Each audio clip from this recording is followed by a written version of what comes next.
Some of the biggest news in college football is the dismissal of Jimbo Fisher as the head coach of Texas A&M. Jimbo Fisher's tenure at Texas A&M is over after a little less than 6 seasons. The school fired him today, less than 24 hours after the Aggies' 51-10 blowout of Mississippi State, which moved A&M to 6-4 in the season.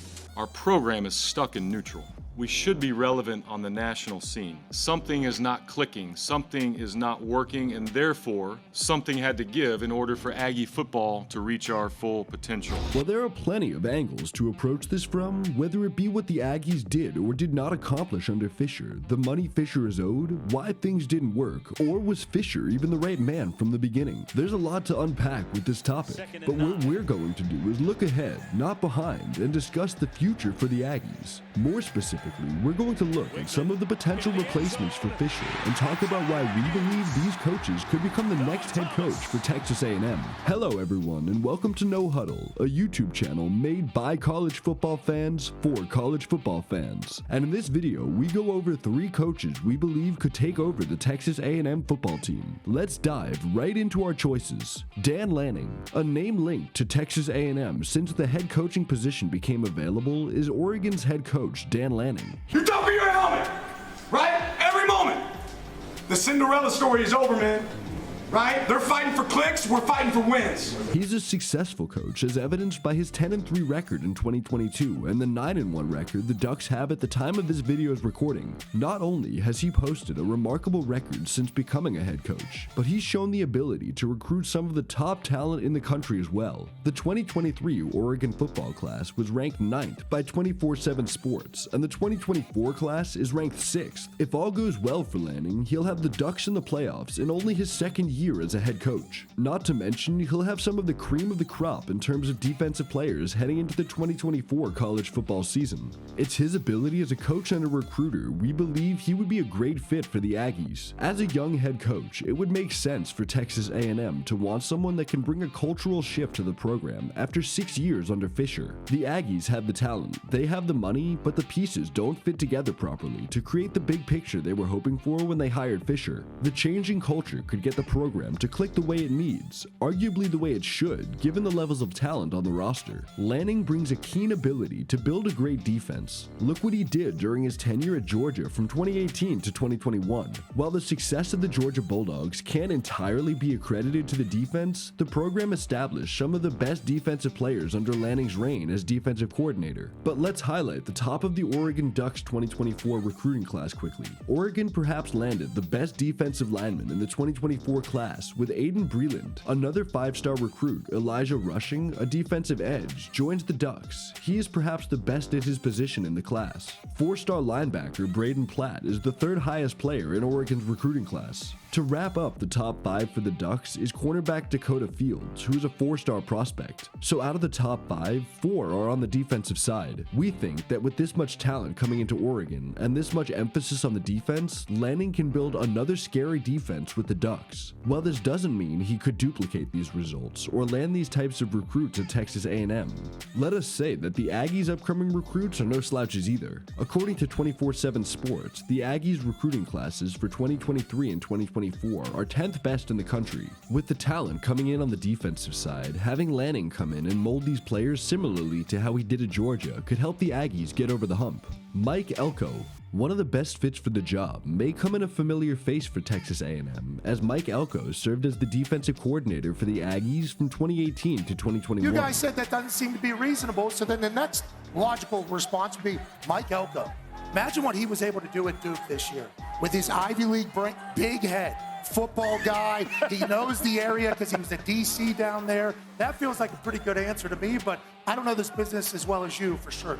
Since departing A&M, he's gone on to coach Duke, and he's done nothing short of a spectacular job since taking over the Blue Devils. What was considered primarily a college basketball school has quickly become an upcoming football contender in the ACC, thanks in big part to the job Elko has done with his players and his recruiting. At a 6-4 record at the time of this video, this is certainly not screaming success in the college football realm, but the fact that Duke lost their starting QB and the backup this season, the way Elko has coached Duke to this record is certainly an accomplishment. The Blue Devils won't be in postseason contention this season. There's already optimism that Duke will improve given how great of a job Elko has done so far in his 2 years of coaching. But Elko could turn this Texas A&M team around if hired as a replacement for Jimbo Fisher. He's familiar with the program, and he did great work as a defensive coordinator for the Aggies. The thought here being if he turned around a Duke program that required much more work to be done, then he can do this with Texas A&M and may get better results. As we said earlier, the talent coming in on the defensive side can be molded to fit a style of play that best suits whatever coach comes in and takes the job. With Elko, he is already a proven defensive coordinator and he's familiar with the players. Damani Richardson, who is third on the team in total tackles, played under Elko from 2019 to 2021. In his first season as a starter, linebacker Edgerrin Cooper recorded 58 total tackles in 2021. The last season Elko coached the Aggies defense. If Elko comes in as head coach, having already coached two of the top 3 players that lead the Aggies in total tackles should benefit the team. Plus, guys like Tarian York, Bryce Anderson, and transfer student Josh DeBerry impact the Aggies defense and could improve if the defensive-minded Elko takes over. The way Duke is trending, Elko is proving he is more than capable of handling head coach duties. Maybe it's time for Texas A&M to bring him back with a new title and let him change the culture of this team. The pieces are there for the Aggies: talent, money, and recruits. Someone who already has familiarity with the program may be better suited to pick up the pieces and rebuild the team. Mike Norvell. At the time of this recording, Mike Norvell is the head coach of an unbeaten Florida State team who's ranked 4th in the country. The track record for Norvell speaks for itself as the head coach for the Memphis Tigers in the American Conference. He posted an overall record of 38-15. The pinnacle of that tenure was a 2019 Cotton Bowl appearance where the Tigers lost to the Penn State Nittany Lions. But in that span, Memphis ranked first or was tied for the first in 3 of the 4 seasons under Norvell, and the lone exception was his first year on the job, where the Tigers ranked 3rd in the conference. Despite a rocky start at FSU for the first 2 seasons as head coach, Norvell turned in a 10-3 in 2022 and has improved upon that in this 2023 campaign. Another thing the 42-year-old head coach has shown is that he can recruit some of the top talent in the country as well. The 2024 class for the Seminoles ranks 3rd in the country according to 24/7 Sports. When looking at Florida State's 2023 class, it ranked 16th in the country overall, but what did stick out about this was the transfer ranking, which was 6th in the country. While the sample is small and we acknowledge this doesn't mean automatic success, it does show that Norvell can draw in talent not only from the high school level, but can reel in some of the best transfer students too. This may be key if Norvell does take over the head coaching position at College Station. The ability to land top transfer students can help rebuild a team faster, or at least give the team high-level players on the college level to bridge a gap long enough to get a high school prospect that can fill the role in 4 years. Now, there is one big point that we're curious about, and that's QB development. No doubt Jordan Travis has improved each year and made himself one of the better QBs in the country. When Mike Norvell took the position in 2020, Travis was his starting QB, so as Travis improved as a QB, so did the FSU record. But could Norvell take Max Johnson or Connor Weigman and further develop them, or does he recruit a QB to Texas A&M? Which is something we believe would be one of the biggest tasks Norvell faces. Plus, you would have to think the process would not give the Aggies instant success. It may take time like it did at FSU. With an ability to recruit and develop a winning culture like he did at Memphis and like he's doing at Florida State, we believe that Norvell could be a suitable fit for Texas A&M. While there could be a plethora of names linked to Texas A&M, these are the 3 we believe are the best fits. Now, there's no doubt other options because Texas A&M, despite their lack of winning history, is seen as one of the most sought-after head coaching positions. While the season is wrapping up for the Aggies and playoff hopes dwindling, it'll be interesting to see what happens in the next 2 regular season games. They've already promoted co-defensive coordinator Elijah Robinson to interim head coach, but the Aggies also have Bobby Petrino as their offensive coordinator, so there are in-house options for Texas A&M, but there are plenty of coaches that would happily accept the position.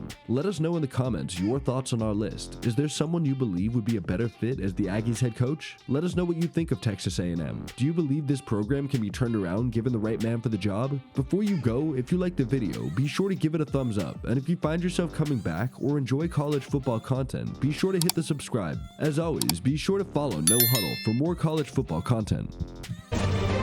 College football news out of Aggieland. Texas A&M plans to hire Mike Elko as the program's next head football coach.